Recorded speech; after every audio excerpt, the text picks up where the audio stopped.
Al Durr وهذه الكلم بمديح الهادي تنتظم ضاءت بالمختار الظلم وحلا في مولده النغم قسما بالله رب العالمين وقضينا غير دين الله دين فهو دين الحق دين الأنبياء إنه الإسلام. انسانی جو زندگی ہے، انسانی زندگی میں دو قسم کی کیفیات آتی ہے، دو قسم کے حالات آتے ہیں. کبھی اس پر غم کے حالات آتے ہیں، کبھی اس پر خوشی کے حالات آتے ہیں. اور انسان کوئی بھی ہے، ہر انسان ان دو کیفیات سے گزرتا ہے. ان دونوں میں سے ایک ہی حالت میں ہوتا ہے، یا غم میں ہوتا ہے یا خوشی میں ہوتا ہے. غم میں بھی اسلامی تعلیمات ہے اور خوشی کے موقع پر بھی اسلامی تعلیمات ہے. رسول اللہ صلی اللہ علیہ وسلم کی زندگی، آپ کے اقوال ہمارے لیے غم کے موقع پر بھی بہترین اسوہ ہے، اور خوشی کے موقع پر بھی رسول اللہ صلی اللہ علیہ وسلم کی تعلیمات ہمارے لیے بہترین اسوہ ہے. چنانچہ غم کے موقع پر رسول اللہ صلی اللہ علیہ وسلم کا اسوہ کیا ہے؟ ایک حدیث ہے جس میں آپ صلی اللہ علیہ وسلم نے ان دونوں کو جمع فرمایا ہے عجبا لامر المؤمن.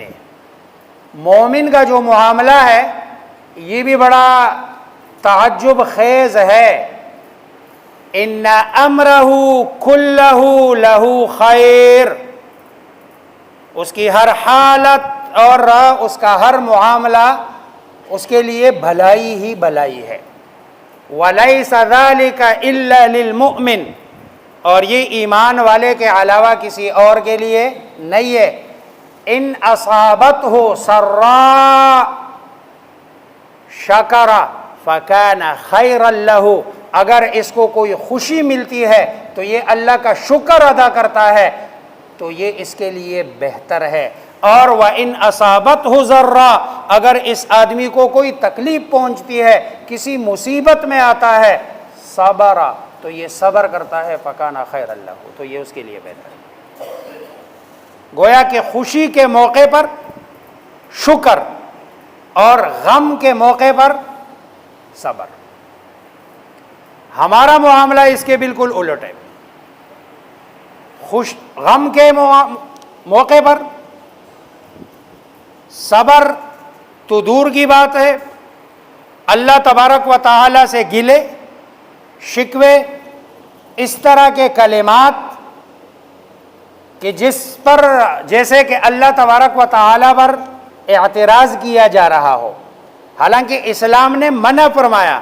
حدیث میں ہے، رسول اللہ صلی اللہ علیہ وسلم کا فرمان ہے، من ضرب الخدود وشق الجیوب ودعا بدعوى الجاہلیہ فلیس منا، جو غم کے موقع پر اپنا چہرہ مارے اور اپنا گریبان پاڑے اور جاہلیت کی پکارے وہ ہم میں سے نہیں ہے.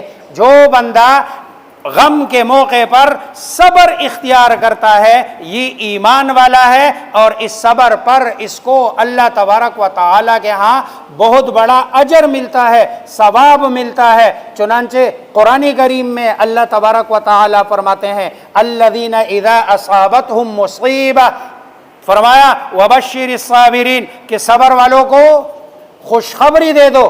اور خوشخبری کس چیز کی دے دے؟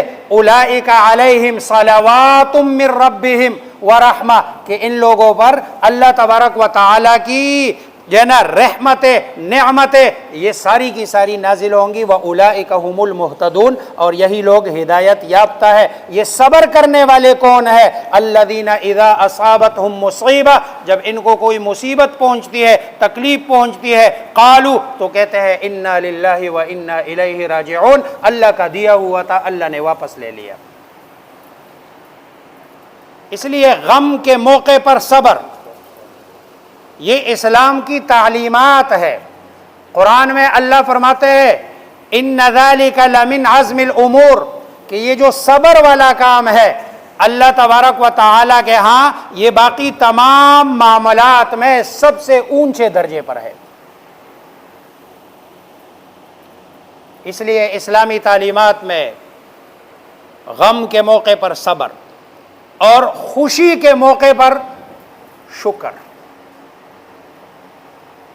نعمت ملنے کی وجہ سے اللہ تبارک و تعالی کا شکر۔ اب پہلے یہ سمجھنے کی ضرورت ہے کہ شکر ہے کیا۔ شکر ایک زبانی ہوتا ہے اور ایک عملی ہوتا ہے۔ زبانی شکر یہ ہے کہ آپ کو اللہ کی طرف سے کوئی نعمت ملی ہے، آپ کہتے ہو الحمدللہ، یہ زبانی شکر ہے۔ اور عملی شکر کیا ہے؟ اعضاء کے ساتھ شکر کیا ہے؟ اللہ تبارک و تعالی نے کوئی نعمت دے دی ہے، اس نعمت کے جو تقاضے ہیں، جس مقصد کے لیے اللہ نے وہ نعمت عطا کی ہے، اس مقصد کو پورا کرنا، یہ حقیقی معنوں میں شکر ہے۔ اور آزادی سے بڑھ کر کوئی نعمت نہیں ہے۔ یہ اللہ تبارک و تعالیٰ کی بہت بڑی نعمت ہے۔ یہ تو ان سے پوچھے کہ جو لوگ ابھی تک آزاد نہیں ہیں، وہ اپنی زندگی آزادی کے ساتھ نہیں گزار رہے ہیں، ان سے جا کے پوچھ لے کہ آزادی کی نعمت اور اس کی قدر کیا ہے۔ اور یہ آزادی ہمیں فری میں نہیں ملی، مفت میں نہیں ملی، اس کے پیچھے شہادتوں کی داستانیں موجود ہے، اس کے پیچھے ہماری بیٹی بہنوں ماؤں کی عصمت دریا ہے، اس کے پیچھے خون ہے۔ آج ہم جشن مناتے ہیں آزادی کے نام پر موٹر سائیکل کا سائلنسر نکال کر۔ الامان والحفیظ، دین نے ہمیں لوگوں کو تنگ کرنا نہیں سکھایا۔ ہم جشن مناتے ہیں پٹاخے بجا کر، دین نے ہمیں یہ نہیں سکھایا، جشن کا یہ طریقہ نہیں ہے، اور نعمت کے شکر کی ادائیگی کا یہ طریقہ نہیں ہے جو ہم ادا کر رہے ہیں۔ میں آپ کو 3-4 مثالیں دیتا ہوں رسول اللہ صلی اللہ علیہ وسلم کی زندگی اور انبیاء علیہم السلام کی زندگیوں سے، کہ شکر جب نعمت ملتی ہے کیسے ادا کی جاتی ہے۔ میں نے جو آیت پڑھی ہے وَإِذْ أَنْجَيْنَاكُمْ مِنْ آلِ فِرْعَوْنَ يَسُومُونَكُمْ سُوءَ الْعَذَابِ يُذَبِّحُونَ أَبْنَاءَكُمْ وَيَسْتَحْيُونَ نِسَاءَكُمْ، اللہ تبارک و تعالی نے بنی اسرائیل پر اپنی نعمت کا اعادہ کر کے ان کو متنبی کیا کہ بھائی اللہ تبارک و تعالی نے تمہیں بنی اسرائیل کی غلامی سے آزادی نصیب کی ہے، یہ اللہ تبارک و تعالی کی بہت بڑی نعمت ہے۔ حضرت موسیٰ علیہ السلام نے اس نعمت میں کیا کیا تھا؟ آپ حضرات نے پڑھا ہوگا، اس پوائنٹ آف ویو سے کبھی آپ نے اس پہ سوچا نہیں ہوگا۔ رسول اللہ صلی اللہ علیہ وسلم جب مکہ سے مدینہ تشریف لے کے گئے، آپ صلی اللہ علیہ وسلم نے دیکھا کہ یہودی روزہ رکھتے ہیں۔ آپ صلی اللہ علیہ وسلم نے پوچھا یہ یہودی کیوں روزہ رکھتے ہیں؟ آپ صلی اللہ علیہ وسلم کو بتایا گیا کہ 10 محرم کے دن یہودی روزہ اس لیے رکھتے ہیں کہ 10 محرم کے دن بنی اسرائیلیوں کو فرعونیوں کے مظالم سے نجات ملی تھی، اور حضرت موسیٰ علیہ السلام نے شکر ادا کرنے کے لیے اس دن روزہ رکھا تھا، اس لیے یہودی آج کے دن روزہ رکھتے ہیں۔ اس لیے جنا کہ ان کو آزادی ملی تھی، یہودیوں کو آزادی ملی تھی، بنی اسرائیل کو آزادی ملی تھی فرعونیوں کے نجات سے کے مظالم سے۔ رسول اللہ صلی اللہ علیہ وسلم نے فرمایا کہ حضرت موسیٰ علیہ السلام تو ان سے زیادہ ہمارے قریب ہے، ہم تو زیادہ اس بات کے لائق ہے کہ اس دن روزہ رکھے۔ یہ جو 10 محرم کا روزہ ہے، اس کے پیچھے بنی اسرائیل کو آزادی کا تصور ہے کہ جو ان کو آزادی ملی تھی حضرت موسیٰ علیہ السلام کو اور اس کے فالورز کو اور اس کے ماننے والے کو۔ دیکھو یہ حضرت موسیٰ علیہ السلام کی تعلیمات میں بھی یہی ہے کہ جب کسی شخص کو غلامی سے آزادی ملے تو شکر ادا کرنے کا طریقہ یہ ہے کہ بندہ اللہ کی عبادت کرے۔ ہمارے پاس خوشی کے 2 مواقع ہیں جو سال میں آتے ہیں۔ ایک چھوٹی عید کا موقع ہے، ایک بڑی عید کا موقع ہے۔ اب اس دن اسلامی تعلیمات کیا ہے، رسول اللہ صلی اللہ علیہ وسلم کا عمل کیا ہے؟ رسول اللہ صلی اللہ علیہ وسلم نے اور اسلامی تعلیمات میں اس دن باقی ایام کے مقابلے میں 365 جو دن ہوتے ہیں اس میں نمازیں 5 ہوتی ہے، لیکن ان 2 دنوں میں نمازیں 6 کر دی ہے، تاکہ اللہ تبارک و تعالیٰ کے سامنے شکر اور وہ جو خوشی کا موقع ہے اس موقع پر بندہ اللہ کا شکر ادا کر سکے۔ اور شکر کا طریقہ بتا دیا مسلمان کا، کہ مسلمان کے شکر کا طریقہ یہ ہے کہ وہ اللہ کی عبادت میں اپنا وقت گزارے گا۔ ہمیں ملک ملا ہے، آزادی ملی ہے، اب اس آزادی پر ہم نے اللہ تبارک و تعالیٰ کا شکر ادا کرنا ہے، لیکن وہ شکر رسول اللہ صلی اللہ علیہ وسلم کی تعلیمات کی روشنی میں، رقص و سرور کے محافل نہیں منعقد کرنے، مرد و زن کا مخلوط جو ہے نا محافل نہیں منعقد کرنے، پٹاخے نہیں بجانے، ایسا کوئی کام نہیں کرنا جس سے دوسرے مسلمان کو تکلیف پہنچے۔ موٹر سائیکل کا سائلنسر نکال دیا جاتا ہے، پتہ نہیں بیمار ہے، کوئی تکلیف میں ہے، کوئی جو ہے نا کسی کو مسئلہ ہے، ہسپتال ہے اس کے سامنے سے، یہ سارا ہم بحیثیت قوم جذباتی قوم ہے، ہم ہمیشہ سطحی چیزوں کو دیکھتے ہیں، جو اصل حقیقت ہے اس کی طرف ہماری کبھی بھی نظر نہیں جاتی ہے۔ خوشی آتی ہے یا غم میں ہوتے ہیں تو خوشی اور غم دونوں مواقع پر ہم جذبات کی رو میں بہہ کر حدود پار کر لیتے ہیں۔ اس لیے اسلام نے دونوں کے لیے اپنے حدود مقرر کیے، ان حدود کے اندر رہتے ہوئے ہم نے خوشی منانی ہے، اور خوشی سے اسلام منع نہیں کرتا۔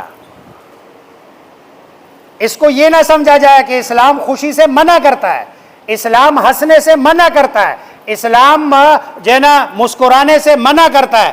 اسلام کوئی ایسا مذہب، ایسا دین نہیں ہے کہ جو بندے کو پابندیوں میں جکڑ لے، نہیں، ایسا نہیں ہے، لیکن خوشی کا اپنا طریقہ ہے۔ اسلام میں تو مسکرانے کو بھی صدقہ قرار دیا گیا کہ بھائی مسکرانا، اگر کوئی بندہ کسی سے مسکرا کے ملتا ہے تو اس کو مسکرانے کا بھی اجر ملتا ہے، جیسے اس حدیث میں آپ نے فرمایا عجبا لامر المومن، کہ مومن کا معاملہ بڑا تعجب خیز ہے، بڑا عجیب ہے کہ اس کے ہر معاملے میں اللہ تبارک و تعالی نے خیر ہی خیر رکھا ہے، بلائی ہی بلائی رکھی ہے۔ اگر یہ اس کو کوئی مصیبت پہنچے، تکلیف پہنچے، یہ صبر کرتا ہے، تب بھی اس کو اللہ تبارک و تعالیٰ کے ہاں بلائی ملتی ہے، خیر کے فیصلے اللہ تبارک و تعالیٰ کی طرف سے ہوتے ہیں۔ اور اگر اس کو کوئی نعمت ملتی ہے، کوئی خوشی ملتی ہے، تو اس خوشی میں یہ اللہ کا شکر ادا کرتا ہے، اور اس شکر پر اللہ تبارک و تعالیٰ کے ہاں اس کے لیے بلائی کے فیصلے کیے جاتے ہیں۔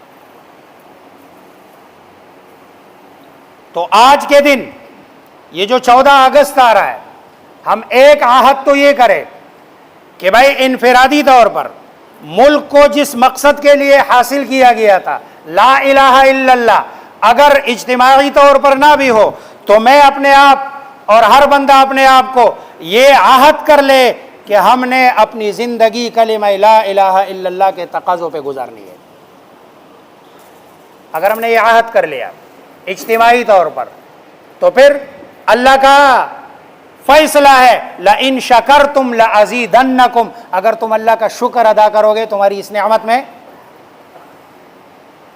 کہیں ایسا تو نہیں ہے کہ ہم اس نعمت پر اللہ کی ناشکری کر رہے ہیں، جس کی وجہ سے اللہ تبارک و تعالی یہ نعمت، اس نعمت کے ثمرات، نعمت کے چھننے کے 2 طریقے ہوتے ہیں، یا تو مثلا بیٹا نعمت ہے، یا تو بیٹا اللہ لے لیتا ہے، یا بیٹا لیتا نہیں ہے، بیٹا پاس ہی ہوتا ہے، لیکن بیٹے سے جو توقعات ہوتی ہے وہ توقعات پہ اپنے باپ کے پورا نہیں اترتا، تو یا تو اللہ ملک لے لیتے ہیں، یا ملک اگر نہیں لیتا لیکن جو اس سے توقعات ہے وہ توقعات بندے کی پوری نہیں ہوتی۔ اس کا مطلب یہ ہے کہ کہیں ہم ناشکری کر رہے ہیں، اس لیے اللہ تبارک و تعالی یہ ملک جس مقصد، جس کے لیے قربانیاں دی گئی تھی، اس مقصد کے حصول میں ہم سے کئی کوتاہی ہو رہی ہے، اس لیے اللہ تبارک و تعالی یہ نعمت ہم سے لے رہے ہیں۔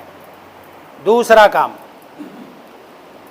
کہ 14 اگست کو اللہ تبارک و تعالیٰ کی بارگاہ میں 2 رکعت شکرانے کے نوافل ادا کرے کہ اللہ تبارک و تعالیٰ نے ہمیں ملک دیا، آزاد ملک دیا، اور ہم آزادی کے ساتھ اپنی زندگی گزار رہے ہیں۔ میں ایک جملہ کہتا ہوں